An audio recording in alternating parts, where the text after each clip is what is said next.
आज का टॉपिक हमारा computer code, HTML computer code element. HTML computer code elements. So HTML contains several elements for defining using input and computer code. So यहाँ पर आपको एक predefine element मिलेगा code. Code के अंदर अगर आप कोई भी इस तरह से डेटा डिफाइन करते हो तो उसका जो रिज़ल्ट होगा वो आपको जैसे हम लोगों ने स्टार्टिंग में देखा था ना प्री फॉर्मेटेड टेक्स्ट, तो टेक्स्ट का जो लुक होता है थोड़ा कंप्रेस आता है उसमें, है ना। वैसा कुछ हमें एक्सपीरियंस करने के लिए मिलेगा। तो आप यहाँ नोटिस करेंगे this is our Times New Roman और ये आपका कोरियर फॉन्ट है। इंस्पेक्ट करें अगर इसको यहाँ पर और पॉइंटर लेकर आएंगे तो ये क्या है, एक मोनोस्पेस फॉन्ट है।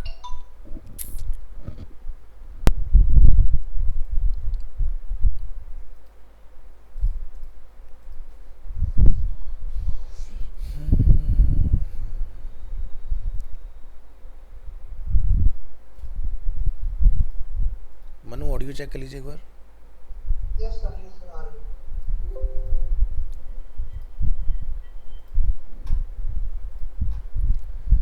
हाँ जी, तो हम डिस्कस कर रहे थे यहाँ पर HTML computer code elements. So HTML contains several elements for defining user input and computer code. So computer code का यहाँ पर जिक्र किया हुआ है। जैसे अगर हम लोग VS कोड वगैरह में आते हैं फॉर एग्जांपल, तो यहाँ पर आप देख रहे हैं कोड कुछ डिफरेंट फॉन्ट में दिखाई दे रहा है। This is called monospace font, यानी कि अगर कहीं स्पेस होगा तो ऐसा फील कराएगा आपको जैसे डबल स्पेस हो, बट वो है सिंगल स्पेस है। तो यहाँ पर हम जो भी इस तरह से लिखेंगे वो रिजल्ट आपको थोड़ा डिफरेंट फॉन्ट में दिखाई देने वाला है इस तरह से। तो जैसे कि ये में अपना कौन सा फॉन्ट है, ये अपना फॉन्ट है सेरिफ। अगर आप पॉइंटर लेकर आएंगे इसके ऊपर तो क्या लिखा रहा है, टाइम्स न्यू रोमन। और अगर नीचे वाले पार्ट पर आएंगे तो फॉन्ट का नेम क्या लिखा रहा है, मोनोस्पेस। अब मोनोस्पेस फॉन्ट नहीं होता, मोनोस्पेस क्या होता है, फैमिली होती है। फॉन्ट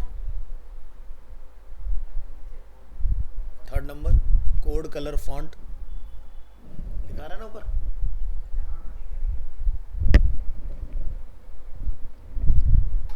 तो ये मोनोस्पेस फॉन्ट होते हैं। तो जैसे अगर हम लोग एग्जांपल के लिए इस फाइल को ओपन करें और यहाँ पर अगर मैं इस कोड के जस्ट बाद में लिख देता हूँ प्री,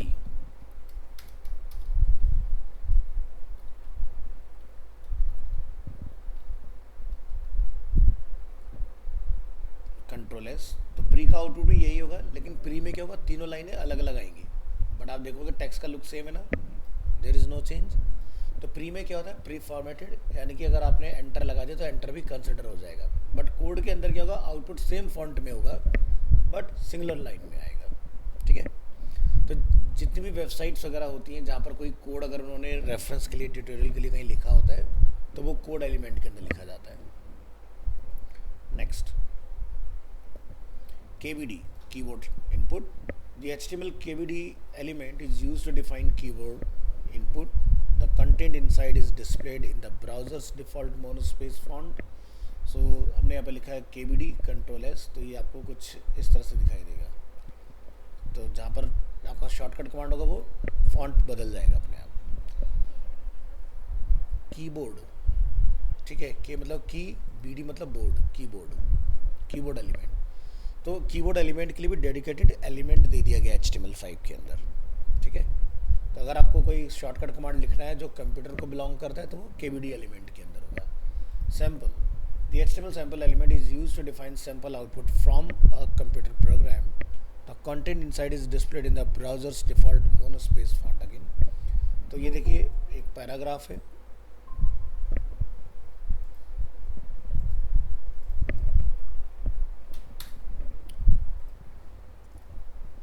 तो यहाँ पर हमारा टेक्स्ट पैराग्राफ है, तो यानी कि ये रिटर्न आएगा टाइम्स न्यू रोमन। और ये पैराग्राफ के अंदर हमने लिखा file not found, press F1 to continue. तो ये आपको पैराग्राफ के अंदर मोनोस्पेस में रिजल्ट आएगा, ये देख सकते हैं आप,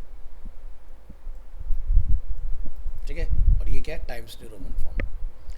तो अलग अलग पर्पज़ से हम लोग अलग अलग तरह के एलिमेंट का यूज़ करेंगे। फिर अगेन कोड का आप रिजल्ट देखेंगे यहाँ पर। The HTML code element is use to define a piece of computer code The content inside is displayed in the browser's default monospace font, जो ऑलरेडी आप देख चुके हो.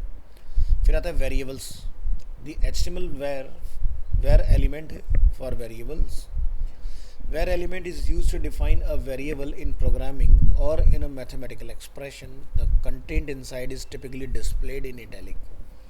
So the area of a triangle, जैसे हमने यहाँ पर define किया एक स्टेटमेंट, तो जितना पार्ट हमारा where के अंदर होगा ये आपको इटैलिक दिखने वाला है. ये देखिए, ठीक है. B is a base, H is a vertical height. तो ये आपको इटैलिक मिलेगा. तो जब भी आप कुछ मैथ से रिलेटेड कोई वेरिएबल जावास्क्रिप्ट वगैरह से रिलेटेड अगर डिफाइन करें तो वेर कीवर्ड का यूज़ करना है, अपने एलिमेंट का यूज़ करना है, कीवर्ड नहीं. नेक्स्ट आता है आपके semantics. Semantic elements means elements with a meaning. A semantic elements clearly describe its meaning to both the browser and the developer.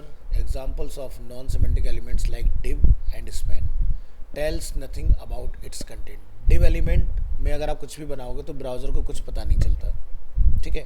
But अगर div में हम लोग लिख देते हैं क्लास इक्वल टू हेडर या क्लास इक्वल टू navbar, तो यानी कि अब वो जो div है वो मीनिंगफुल div है ना. अदरवाइज क्या होगा, आप div बनाते जाओ, आपका कुछ पता ही नहीं चलेगा कहाँ हेडर है, कहाँ फुटर है, कहाँ navbar है, कहाँ सेक्शन है. So example of semantic elements like form, table, article. तो फॉर्म एलिमेंट्स में पता चलता है भाई ये फॉर्म है, पी एलिमेंट से पता चलता है पैराग्राफ है, एच से में पता चलता है वो क्या है, हेडिंग है. बट जब बात स्ट्रक्चर की आती है तो स्ट्रक्चर पूरा डिव से बनता है और डिव में हमें ये पता नहीं चलता कि कौन सा डिव किसको बिलोंग कर रहा है. उसी के लिए HTML5 में सिमेंटिक एलिमेंट्स बनाए गए, जो कि ये हैं कुछ: article, A side, details, figure caption, figure, footer, header, main, mark, naive, section, summary and time. इतने सारे एलिमेंट्स आपको मिलते हैं जो सिर्फ और सिर्फ स्ट्रक्चर को बिलोंग करते हैं. So many websites contain HTML code like div id equal to nav या div class equal to header या div id equal to footer to indicate navigation, header and footer. In HTML there are some semantic elements that can be used to define different parts of a web page. तो इन elements की help से भी आप बना सकते हो. जब तक HTML5 नहीं था तब हम क्या करते थे, हमने जैसे फुटर बनाना है तो हम लोग लिखते थे div class equal to footer. But आज हमारे पास फुटर के नाम से डायरेक्ट टैग है, तो हमें div नहीं बनाना है, हमें फुटर एलिमेंट का इस्तेमाल करना है. HTML section element. सेक्शन को कहाँ कहाँ यूज़ कर सकते हैं, देखो इनमें से कोई भी टैग चलाओगे आउटपुट में कोई फ़र्क नहीं आएगा, आउटपुट सबका एक ही आएगा, क्योंकि बस क्या हो गया कि div का नाम बदल के आर्टिकल हो गया, यहाँ div का नाम बदल के क्या हो गया, साइड हो गया, यहाँ div का नाम क्या हो गया, डिटेल्स हो गया. आउटपुट सबका सेम ही होगा, बट जब आप कोई स्ट्रक्चर बनाओगे, उसको स्टाइल करोगे, तब इनका इंपॉर्टेंस आपको मिलेगा. तो सेक्शन एलिमेंट को कहाँ कहाँ लगा सकते हैं. According to W3C. W3C means World Wide Web Consortium HTML documentation. A section is a thematic group of content, typically with a heading. So examples of where a section element can be used, जैसे कोई chapter, कोई introduction, news item, contact information, इस तरह के लिए आप section को use कर सकते हैं. A web page could normally be split into section for introduction, content and contact information. तो हमने यहाँ पर एक सेक्शन बनाया जिसमें एक हेडिंग है हमारा H1 जो कि मोस्ट इंपॉर्टेंट पार्ट होता है, और एक पैराग्राफ है. इसी तरह से हमने एक और हेडिंग बनाया पर कंटेंट, और ये उससे रिलेटेड है. तो क्या आउटपुट में कुछ पता चल रहा है कि ये सेक्शन है या पैराग्राफ है या क्या है? आउटपुट तो बिल्कुल नॉर्मली आ रहा है ना. तो इस सेक्शन का जो रोल है ये आता है SEO के अंदर, और जब आप कोई वेब पेज बनाते हो तो वहाँ पर ब्राउज़र के लिए बड़ा हेल्पफुल होता है कि इस एलिमेंट को मुझे किस तरह से रेंडर करना है. नॉर्मली अगर आप देखो कि मैं div लिख दूँ तो भी आउटपुट में कोई फ़र्क नहीं आएगा, और अगर मैं सेक्शन लिख दूँगा तो भी कोई चेंज नहीं आएगा.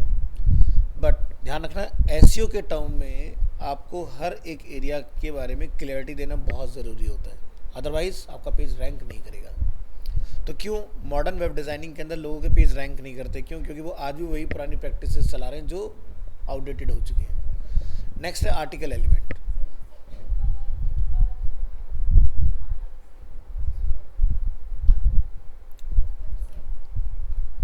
वेबसाइट पर तो मैं नहीं दिखा सकता अभी, आपको डिज़ाइन में दिखा देता हूँ.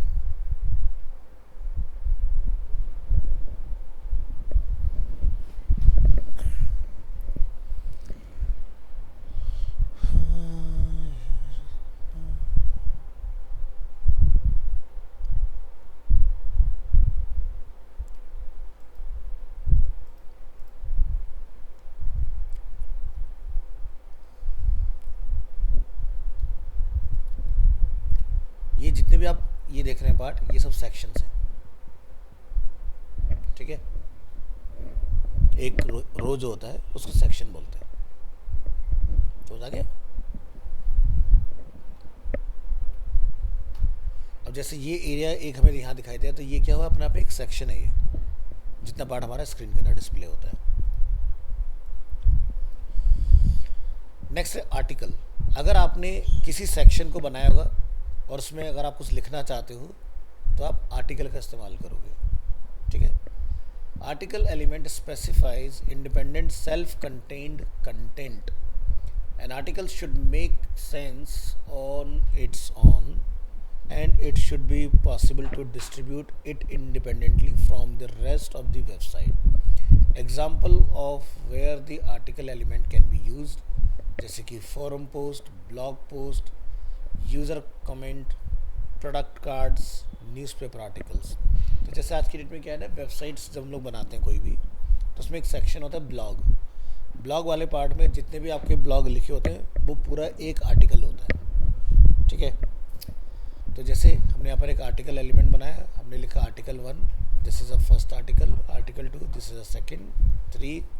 तो इस तरह से मल्टीपल टाइम आप आर्टिकल ओपन करा सकते हो, लेकिन एक आर्टिकल में एक ही मुद्दे के बारे में बात होगी, दूसरा मुद्दा डिस्कस नहीं कर सकते आप, ठीक है। ये ध्यान रखना है, एक आर्टिकल मीन्स अपने आप में एक इंडिविजुअल टॉपिक है। नेस्टिंग आर्टिकल, तो क्या आर्टिकल के अंदर हम लोग कुछ कर सकते हैं? तो आर्टिकल के अंदर हो सकता है कि आपको दोबारा से एक सेक्शन की रिक्वायरमेंट आ जाए, बना सकते हैं।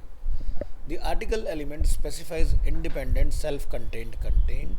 The section element defines section in a document. So can we use the definition to decide how to nest those elements? No, we can not. So you will find HTML pages with section elements containing article and article element containing section. अब जब आप कोई website बनाते हो तो ऐसा थोड़ी ना कि सिर्फ रो के अंदर कॉलम ही होंगे, कॉलम के अंदर भी रो हो सकते हैं, ठीक है। जैसे एग्जांपल के तौर पर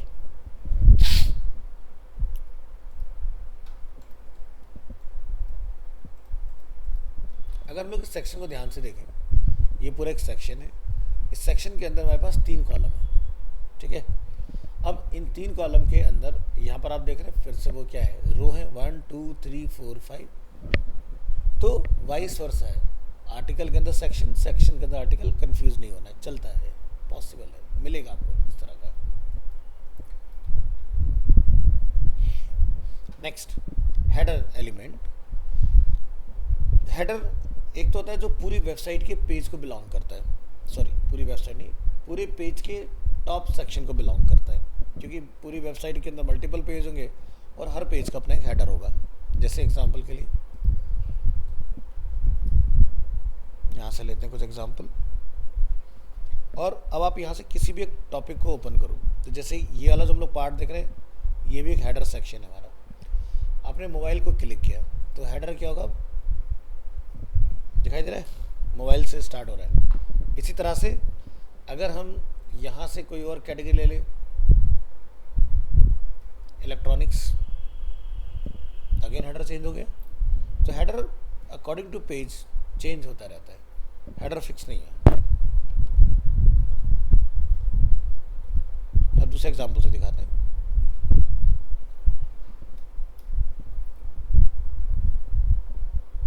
अब ये हमारा वेबसाइट का पहला पेज है, ठीक है, तो जिसमें ग्राफिक्स भी हैं प्लस टेक्स्ट भी है, कुछ बटन्स भी हैं।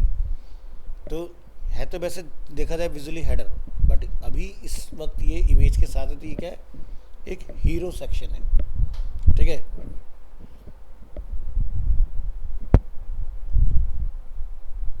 अब हम लोग यहाँ से जैसे रेजिडेंशियल में आ जाते हैं, तो ये क्या एक हेडर है।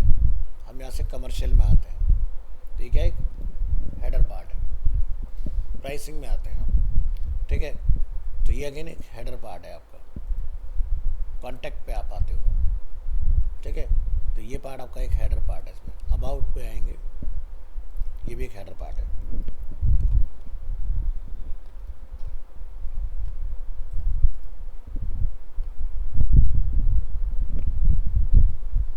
The header element represents a container for introductory content of a set of navigation link. A header element typically contain site logo, site का name, one or more heading elements like H1 to H6 and authorship information. इस तरह की चीज़ों को हम लोग header में contain कराते हैं। So you can have header elements in one HTML document, however header can not be placed with in a footer, address और अदर हेडर एलिमेंट। हेडर के अंदर हेडर दोबारा नहीं हो सकता, किसी आर्टिकल का हेडर हो सकता है, ठीक है। इस तरह से आप कर सकते हो, लेकिन ध्यान रखना फुटर में हेडर नहीं होगा, ये पर्पज़ ही बदल जाएगा ना। बस सीधी सी बात है, अगर ये एक मेरा डिव है फॉर एग्जांपल, तो टॉप वाला क्या हो गया, हेडर हो गया, बीच वाला पार्ट बॉडी हो गया, नीचे वाला पार्ट हमारा फुटर हो गया। फुटर एलिमेंट के अंदर अगर हेडर डाल दोगे तो वो गलत हो जाएगा, ठीक है। Next, footer element.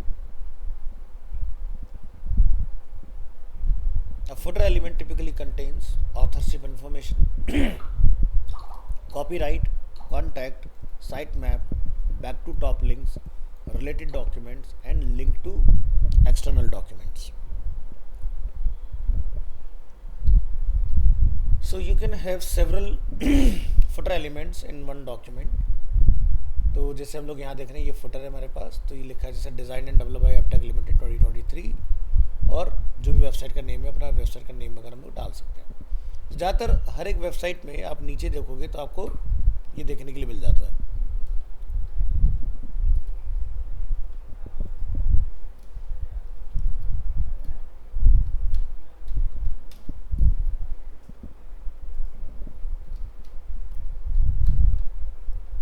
तो ये जो हम लोग देख रहे हैं पार्ट, ये क्या फुटर है, ठीक है। ये पूरा पार्ट क्या है, फुटर।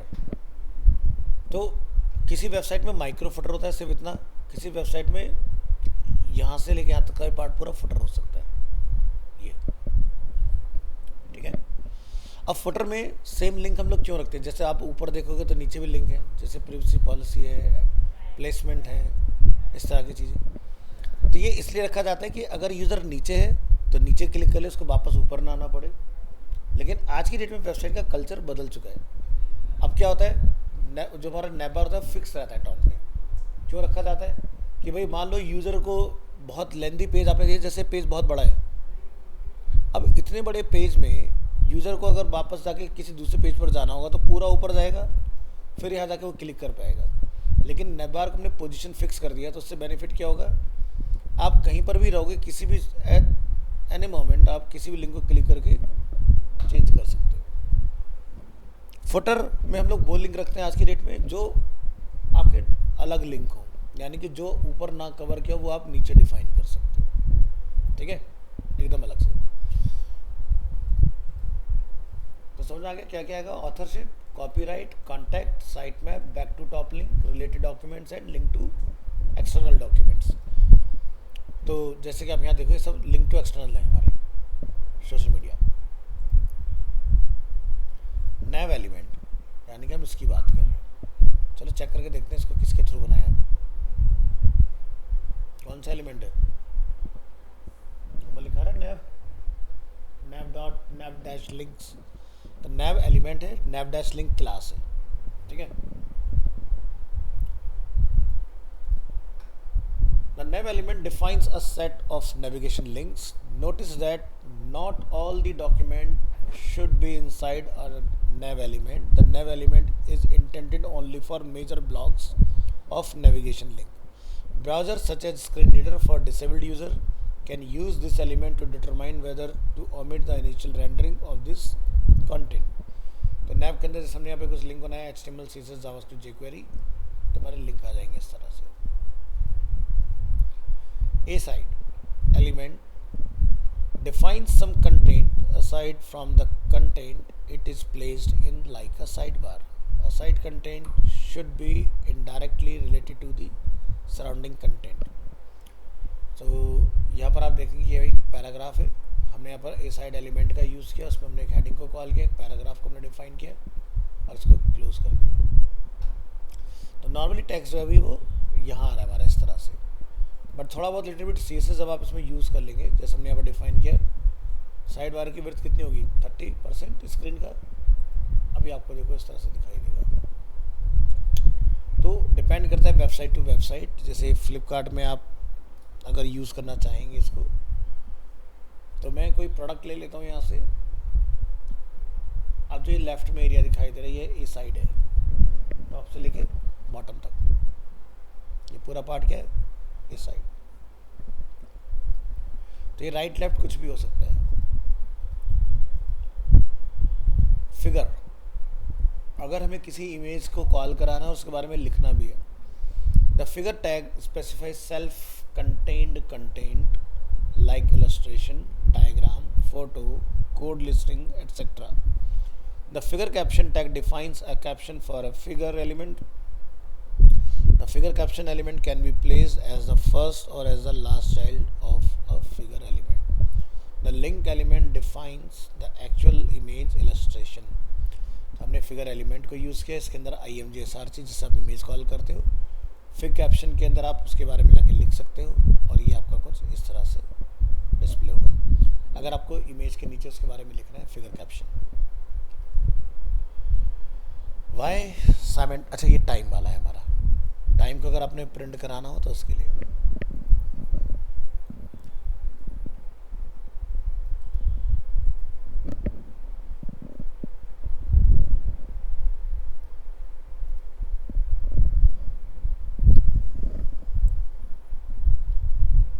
टाइम के लिए तो कैसे लिखा जाता है, बिगन डेट फॉर्मेट, ये देख लो यार,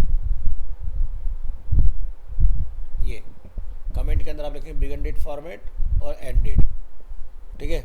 और इसके अंदर जो भी आप लिख दोगे आपका डेटा डिस्प्ले होगा, ये टाइम को लिखने के लिए। बात करेंगे why semantic elements. According to the W3C, semantic web allows data to be shared and reused across application, enterprises and communities. Article defines independent self-contained content.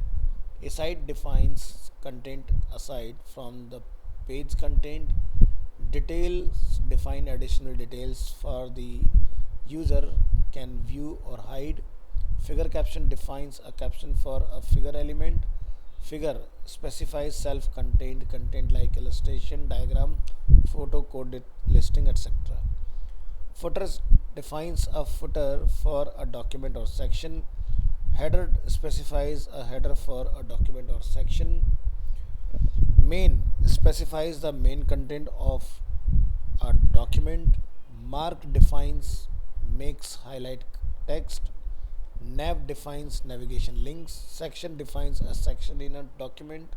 Summary defines a visible heading for a details element. And times defines a date and time.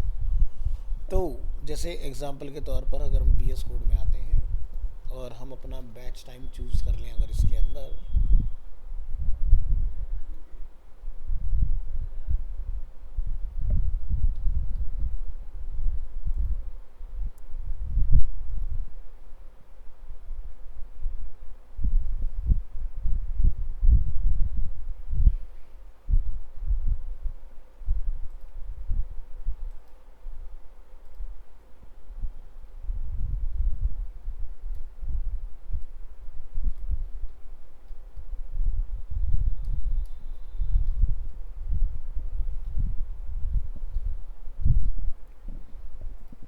क्या लिखा आ रहा है header में नैबार, main के अंदर पूरा page, footer के अंदर फुटर। तो यानी कि जब हम वेबसाइट बनाएंगे तो मेन में कौन सा पार्ट जाएगा, यहाँ से लेके यहाँ तक का पार्ट, ये किसमें होगा, मेन के अंदर।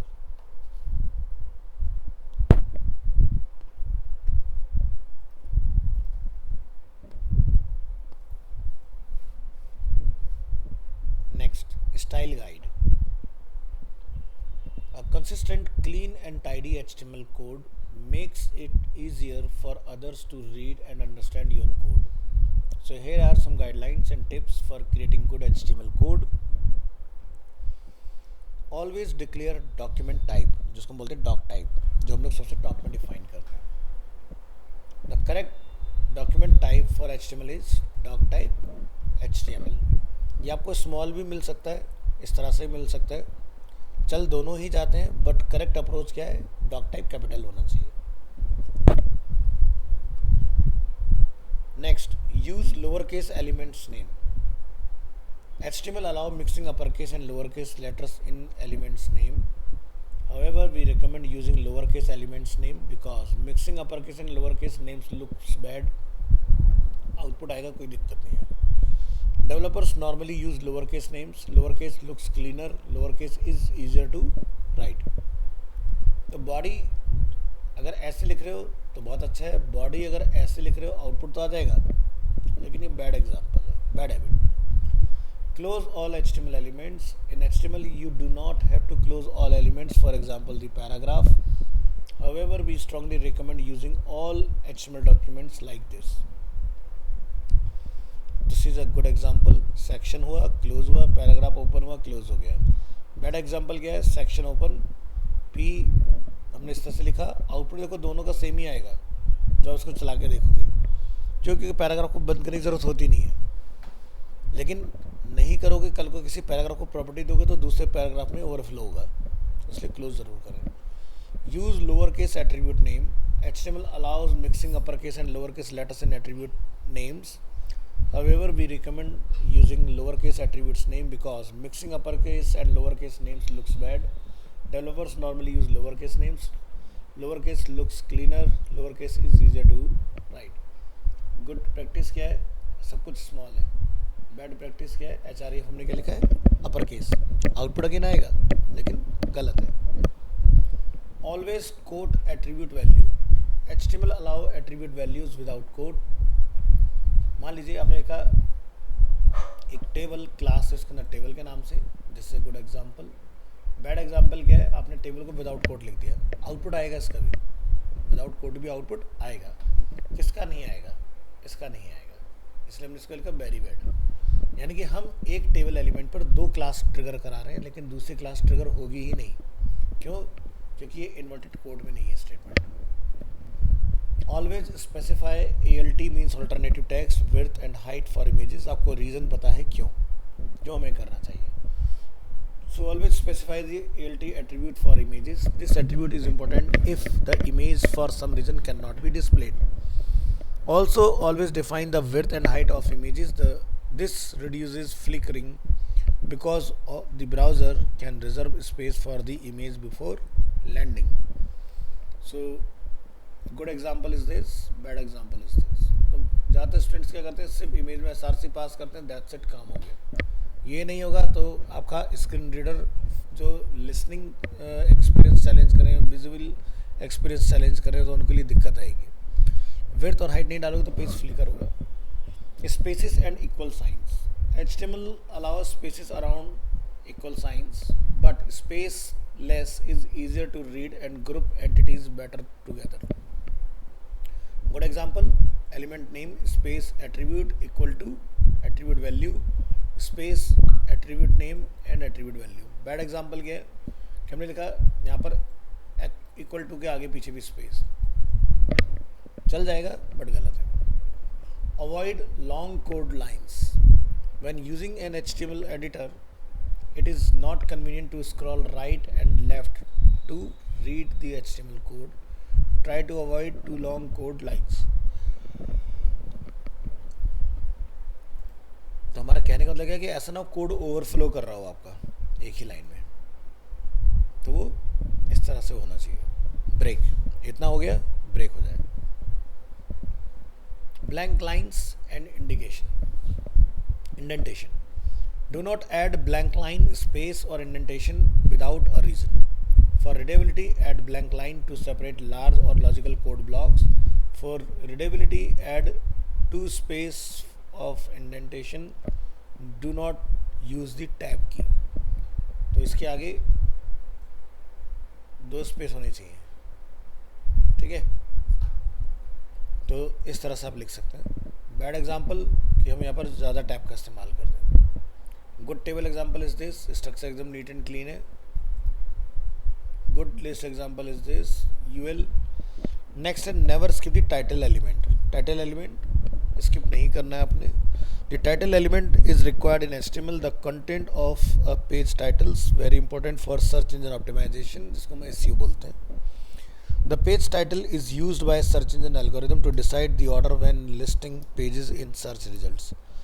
The title element defines a title in the browser toolbar, provides a title for the page when it is added to favorite, displays a title for the page in search engine results. So try to make the title as accurate and meaningful as possible. तो title इस तरह से define करना था head में. Title की length 60 character से beyond नहीं होनी चाहिए. ओमिटिंग एचटीएमएल एंड बॉडी, अगर हम ना लगाएं तब क्या होगा? आउटपुट आ जाएगा तब भी अगर आप नहीं लगाओगे. An HTML page will validate without the HTML and body tags. तो यहाँ पर आप देख सकते हैं हमने लिखा है हेड और बॉडी के बिना हमने इसको डिफाइन किया. आप रन एग्जाम्पल क्लिक करेंगे, आउटपुट आ जाएगा.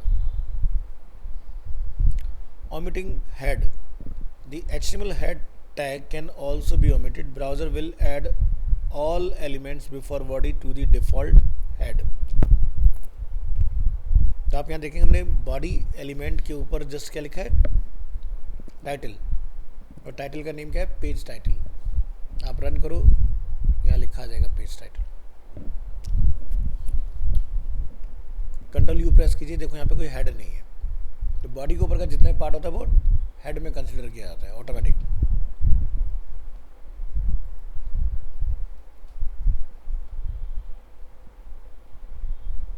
So however we recommend using head tag close empty elements.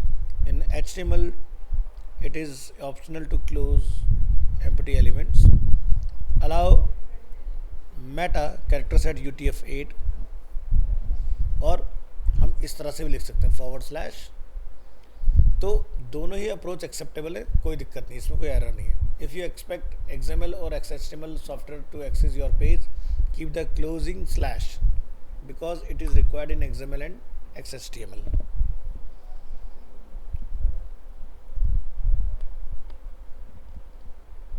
Next, add the language attribute.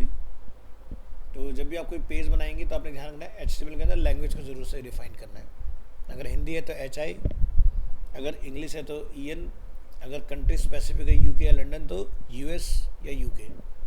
EN-US, EN-UK.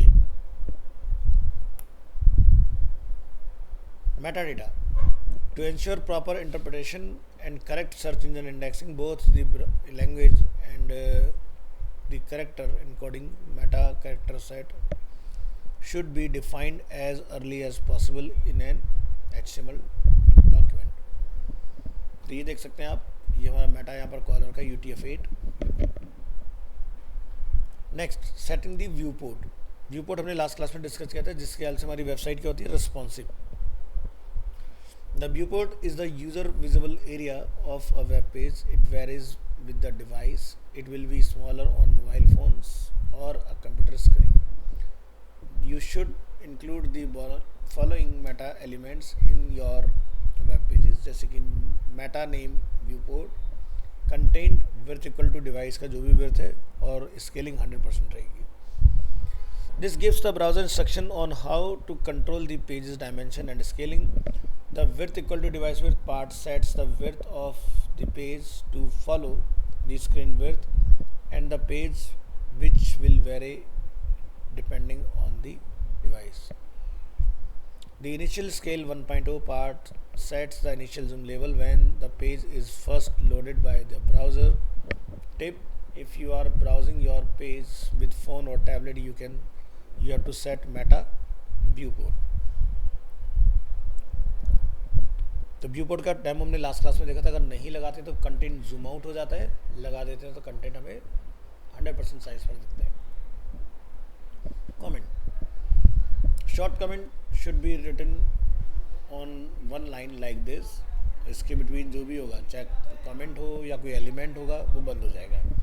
Comments that span more than one line should be written like this. आप इसके अंदर multi lines comment या फिर multiple element को बंद कर सकते हो.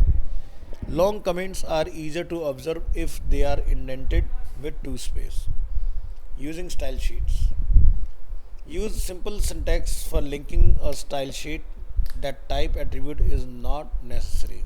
लिखिए only link relevant आपका style sheet and href style dot CSS. Short CSS rules can be written compressed like this. तो हमने लिखा पैराग्राफ इंट्रो, फॉन्ट फैमिली, ठीक है, और फैमिली का नेम एंड फॉन्ट साइज और फॉन्ट साइज का नेम. तो इस तरह से आप CSS को अलग अलग लाइन की जगह सेम लाइन में लिख सकते हो. Long CSS rules should be written over multiple lines. इस तरह से भी आप लिख सकते हैं, लेकिन इसमें एक डिसएडवांटेज ये है कि आपका जो कोड देखने में तो बहुत अच्छा लगेगा, बट इसका रेंडरिंग स्लो हो जाता है. और अगर आप कोड इस तरह से लिखते हो तो ये रीड करने में तो थोड़ा टफ होगा, लेकिन इसकी रेंडरिंग बहुत फास्ट होती है. So place the opening bracket on the same line as the instructor. Use one space before the opening bracket. Use two space for indentation. use semicolon after each property value pair including the last. Only use quotes around value if the value contains spaces. Place the closing bracket on a new line without leading spaces. Next, loading JavaScript in HTML. Use simple syntax for loading external script. The type attribute is not necessary, तो लिखेंगे script src myscript. जो हमने देखा था अपना style element में internal चलता है और एक्सटर्नल कॉल कराने के लिए वहाँ पे क्या लिखते हैं हम लोग, लिंक href. जावास्क्रिप्ट लकीली एक ही एलिमेंट में चलती है, उसी में इंटरनल एक्सटर्नल दोनों चला सकते हो. Accessing HTML elements with JavaScript using untidy elements, HTML code can result in JavaScript error. So these two JavaScript statements will produce different results. Get element by id demo inner HTML, get element by id demo dot inner HTML. अब दोनों के नाम pronunciation same है, लेकिन दोनों के letter जो different है, तो दोनों का आउटपुट आपको अलग अलग लेना पड़ेगा.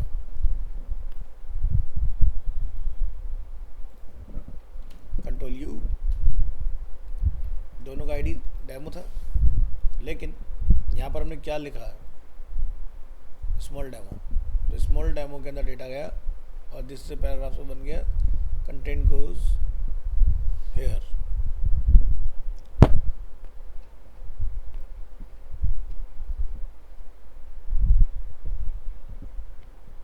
Next, use lowercase file names. Some web servers, Apache, Unix are case sensitive about the file names. So there bpcl.jpg cannot be accessed like this, B capital PCL. Other web servers, Microsoft and IIS are not case sensitive. bpcl.jpg can be accessed as bpcl. यानी कि upper case lower case से फर्क नहीं पड़ता है. लेकिन आज की डेट में जब आप जॉब बनाओगे तो आपको अपाचे सर्वर ही मिलेगा, तो आपको ये मेक श्योर करना है कि अगर स्मॉल नेम है तो स्मॉल ही रहेगा. If you use a mix of upper case and lower case, you have to be aware of this. If you move from a case sensitive insensitive to a case sensitive server, even small errors will break your web.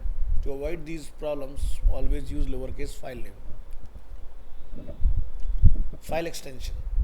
HTML files should have .html extension. HTML is also allowed.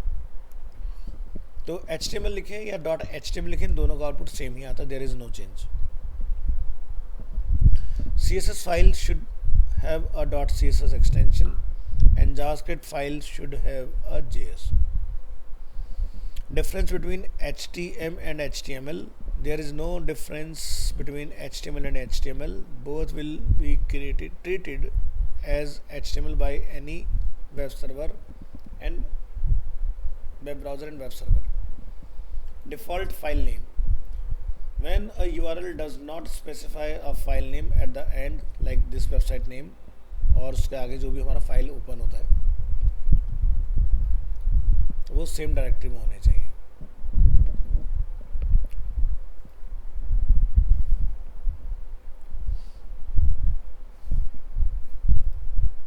अब यहाँ ऊपर notice करेंगे लिखा रहा है /pricing /blog.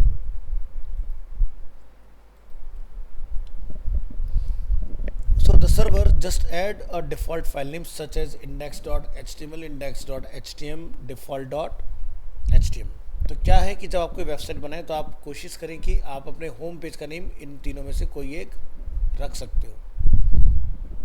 If your server is configured only with index.html as the default file name, your file must be named index.html and not default.html. However, server can be configured with more than one default file name. Usually you can set up as many default file names as you want. इसमें क्या होता है कि जैसे मान लीजिए आप कोई वेबसाइट बनाते हैं और उसको चलाते हैं, तो क्या यहाँ पे कोई फाइल का नेम लिखा आ रहा है? नहीं है ना, सिर्फ डोमेन का नेम है. हमें यहाँ पर ये नहीं बताना पड़ा ये वेलकम पेज है या होम पेज है, कौन सा पेज है. बाय डिफ़ॉल्ट जो पेज ओपन होता है वो इंडेक्स ही होता है. तो आपने क्या नोटिस करना है, जब हम कोई अपना प्रोजेक्ट बनाए तो होम पेज को होम पेज नाम ना देकर क्या डालोगे, index.html. तभी आपके वेबसाइट अगर मल्टीपल पेजेस होंगे तो इंडेक्स की फाइल खुलेगी, अदरवाइज फोल्डर खुलेगा, वेबसाइट नहीं चलेगी.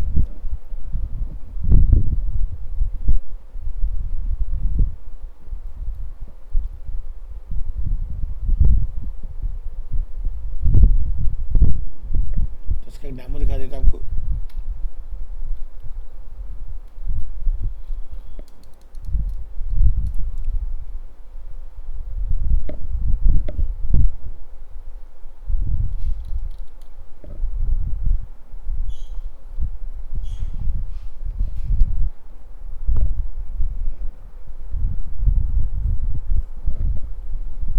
सी ड्राइव में आइए.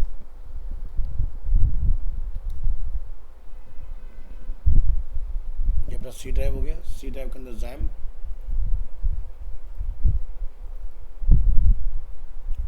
htdocs.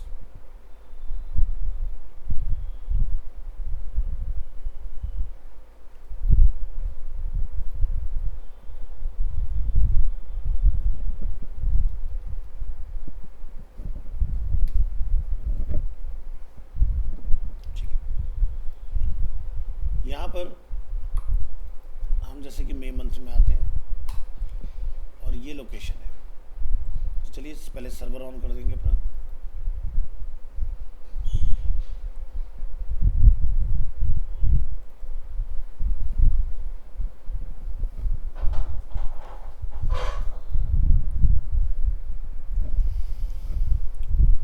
यहाँ लिखेंगे जाके हम लोग 3:32 मई मंथ और 30 तारीख. तो क्या प्रोजेक्ट स्टार्ट हुआ?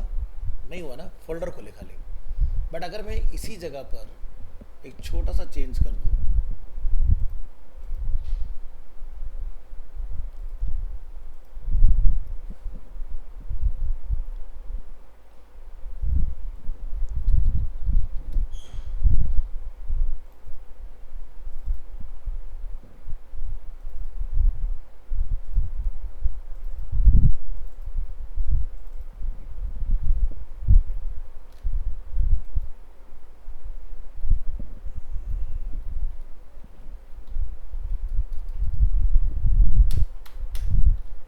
क्या नेम रख दिया हमने. अब जरा पेज को रिफ्रेश करके देखो. समझा? वेबसाइट का होम पेज जो होता है उसका नेम इंडेक्स होना क्यों ज़रूरी है? अगर नहीं होगा तो वेबसाइट चलेगी ही नहीं. तो इंडेक्स नेम मिलते ही वेबसाइट आपकी स्टार्ट हो जाती है.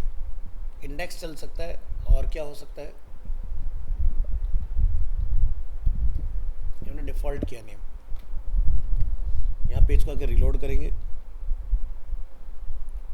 चल रहा है ना डिफ़ॉल्ट भी. देखो मैंने पेज को रिलोड किया, डिफ़ॉल्ट काम कर रहा है. और क्या चला सकते हैं, होम काम कर रहा है. बट अगर मैं इस पेज का नेम जाके लिख देता हूँ वेलकम, बंद हो गया ना. इसका नेम था स्लाइडर्स, डिफ़ॉल्ट पे कर देंगे. तो ये स्टेटमेंट का मतलब समझ में आया. बाय डिफ़ॉल्ट आपका जो वेबसाइट का पहला पेज होता है उसका नेम क्या क्या हो सकता है, इंडेक्स, ठीक है, .html या htm भी चलेगा, डिफ़ॉल्ट हो सकता है, या फिर होम भी हो सकता है।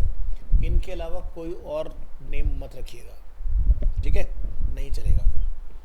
तो आप कभी नहीं चाहोगे भाई, जैसे अगर आप फ्लिपकार्ट की वेबसाइट के फाउंडर हो, आपका कोई विजिटर आए, प्रोडक्ट ना खोल के लिस्ट खुल रही है पेजेस की या कैटेगरी की, तो वो सही नहीं रहेगा, ठीक है।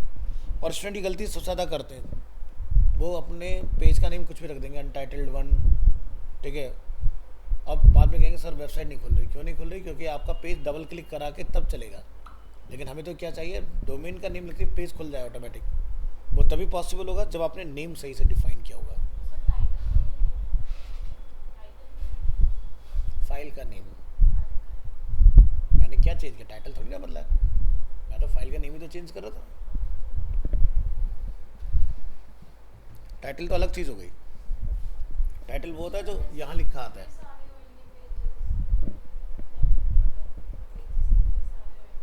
अगर 1 लाख होंगे तो 1 लाख पेज के नेम अलग अलग होंगे। नहीं नहीं नहीं नहीं, सिर्फ होम पेज का नाम ही इंडेक्स होता है, ध्यान रखना,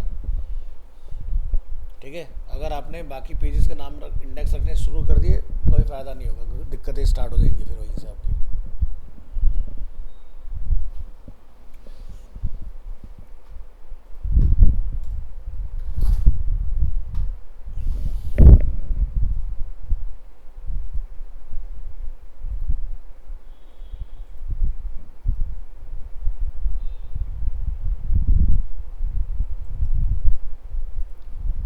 नेक्स्ट टॉपिक है सिंबल्स। सिंबल्स और letters that are not present on your keyboard can be added to HTML using entities, ठीक है। अब जैसे कॉपीराइट का सिंबल हमने बनाना सीखा था, तो कॉपीराइट का सिंबल तो कीबोर्ड में होता नहीं है, या डॉल हमने येन का, पाउंड का, यूरो का, इस तरह से हमने बना सके थे, इनके सिंबल नहीं होते। तो ये सिंबल जो हम लोग कोड के थ्रू बनाते हैं उसको बोलते हैं entities. HTML symbol entities was described in previous file, हमने पहली फाइल में इसके बारे में नहीं सॉरी एंटिटीज छूट गया हमारा, पहले एंटिटी डिस्कस करेंगे, यहाँ से शुरू करते हैं फिर सिंबल आएगा। सो HTML entities reserved character in HTML must be replaced with entity। जैसे आपको अगर लेस देन का सिंबल बनाना है, कीबोर्ड पर होता है, लेकिन कीबोर्ड से लगाया लेस देन कभी भी प्रिंट नहीं होता भाई। अगर हम लोग देखें तो पूरी कोडिंग हम लोग लेस देन ग्रेटर देन में लिखते हैं, चाहे वो रेंडर होती है नहीं ना, आउटपुट आता है। अगर आपको लेस देन का सिंबल बनाना है तो क्या लिखना पड़ेगा? %LT। In the same way %GT for greater than. HTML character entities, some character are reserved in HTML if you use the less than or greater than sign in your HTML text, the browser might mix them with tags.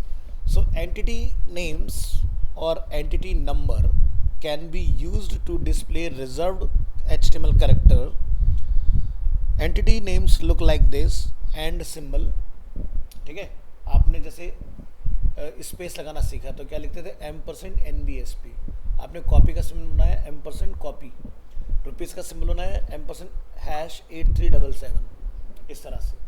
तो ampersand और entity name, so entity numbers look like this, जैसे हमने लिखा %# और entity का number. तो rupees का symbol बनाने के लिए क्या करना पड़ता है? #8377। To display less than we must write %LT, और अगर नंबर आपको याद रह सकते हैं तो आप लिखेंगे %60। दोनों का आउटपुट लेस देन ही बनाएगा। Entity name are easier to remember than entity numbers. Number याद रखना आसान नहीं होता है, नेम याद रखना आसान होता है, मीनिंगफुल है ना। LT less than, GT greater than. Next, non breaking space. A commonly used HTML entity is the non-breaking space. A non-breaking space is a space that will not break into a new line. Two words separated by a non-breaking space will stick together, not break into a new line. This is handy when breaking the words might be disruptive. तो जैसे कि हम देखें mister Smith, हमने define किया, हमने euro का symbol लगाया, हमने येन का सिंबल बनाया, बट ये हमने कैसे बनाया? एंटर ना लगा के हमने ULLI में पास किया इसको, ऑटोमेटिकली न्यू लाइन बन गए। Another common use of the non breaking space is to prevent browsers from truncating spaces in HTML pages. If you write 10 spaces in your text, the browser will remove 9 of them, क्योंकि 2 word के बीच में single space ही render होता है, हम पढ़ चुके हैं।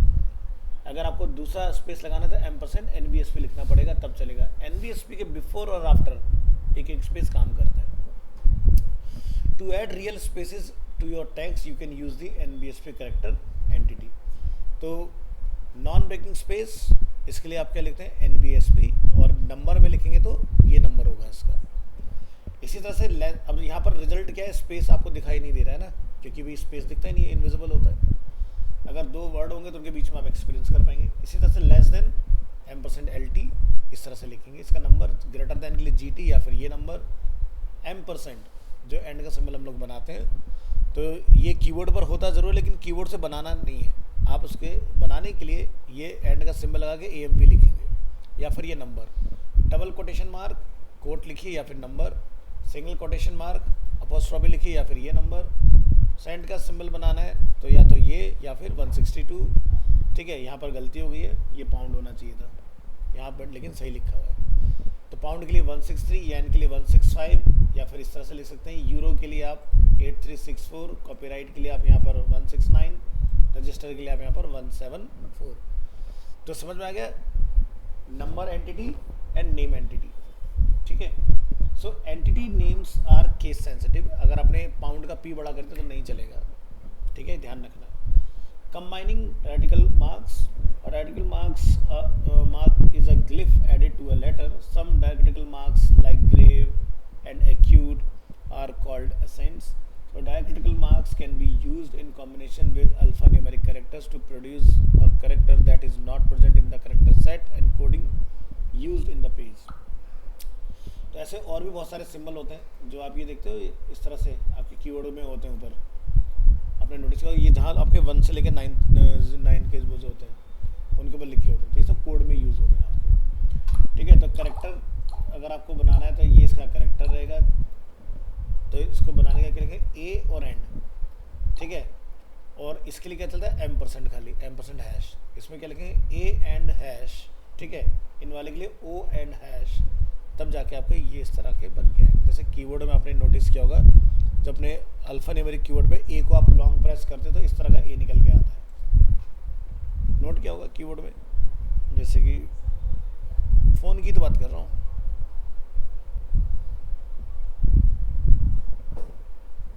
I think दिख रहे होंगे, है ना, लॉन्ग प्रेस में निकल के आता है।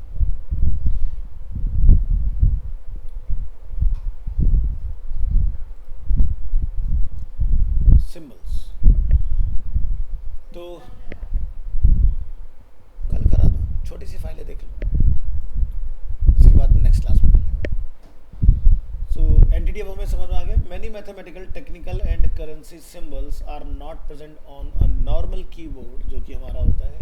To add such symbols to an HTML page you can use the entity name or the entity number, a decimal or hexadecimal reference for the symbol.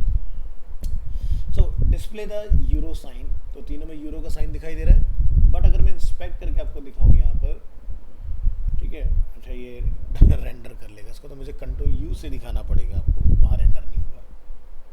तो तीनों से देखो आउटपुट सेम ही आ रहा है ना। ये क्या है, नेम एंटिटी, ये क्या है, नंबर एंटिटी, और ये क्या है, हैश एंटिटी।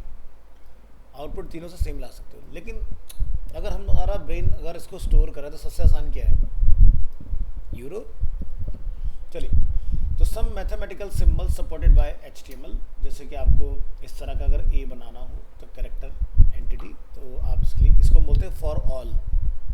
ठीक है, तो आप इसको इस नंबर से डिफाइन करोगे। Partial differential, there exist empty sets, नबाला, element of, not an element of, contains as member, an array product, an array summation. तो ये देखते हो आप, उसमें आते हैं आपके एक्सेल वगैरह में सिंबल बने हुए। तो इस तरह के सिंबल्स को बनाने के लिए आपको ये नंबर चलाने पड़ेंगे, ये इनका मीनिंग है। ग्रीक लेटर्स जो होते हैं तो उसके लिए आपको इस तरह से लिखना है, जैसे ए तो क्या हो गया, Greek alpha, B Greek beta, Greek gamma, Greek delta, Greek epsilon and Greek zeta. तो मारुति नेक्सा के जितने मॉडल आते हैं वो सब इसी में आते हैं, अल्फ़ा, बीटा, गामा, डेल्टा, जेटा। नोटिस किया? तो तो उन्होंने ग्रीक पर सीरीज अपनी ले गए, पहले कहा था LXI, VXI, ZXI, ZXI plus, अब वो सबने ऑलमोस्ट कॉपी कर लिया तो उन्होंने अपनी अलग ही सीरीज निकाल दी है। तो जैसे एग्जांपल के लिए मैं अगर आपको यहाँ दिखाऊं,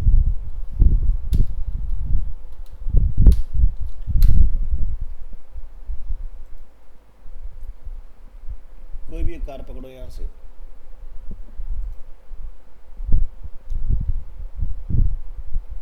इसको छोड़ के कुछ और ले लो।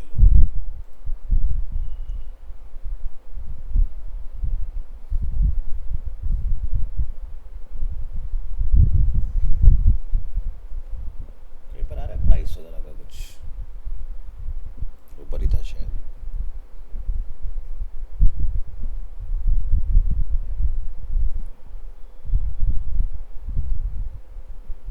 Model selection,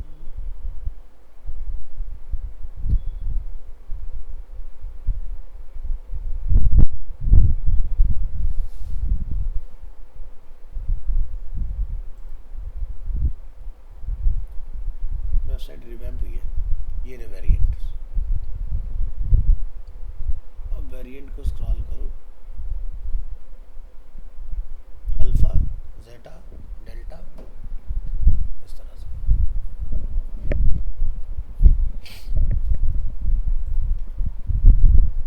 some other entities supported by HTML, जैसे कि कॉपीराइट, हम कॉपी लिख सकते हैं, या फिर 169 रजिस्टर्ड के लिए आप ये भी लिख सकते हैं। तो सबके है euro sign, trademark, left arrow, up arrow, right arrow, down arrow, spade, club, heart, diamond, ये सब आप बना सकते हैं। लेकिन ये सब बन किससे रहे हैं? UTF-8 की वजह से। ठीक है, तो आप नोटपैड में कोई फाइल बनाते हो और सेव करने जाते हो तो क्या लिखा आता है? यही वो एनकोडिंग है जो सारी आपके एंटिटीज़ को चलाती है। तो नेक्स्ट क्लास में मैं आपको पढ़ाऊँगा इमोजीज़। इमोजीज़ भी जो चल पाते हैं आज की डेट में, वो इसी की हेल्प से चलते हैं। हाँ, जो आप व्हाट्सएप में या फिर ईमेल में कहीं पर भी यूज़ कर रहे हैं। चलिए आज के लिए इतना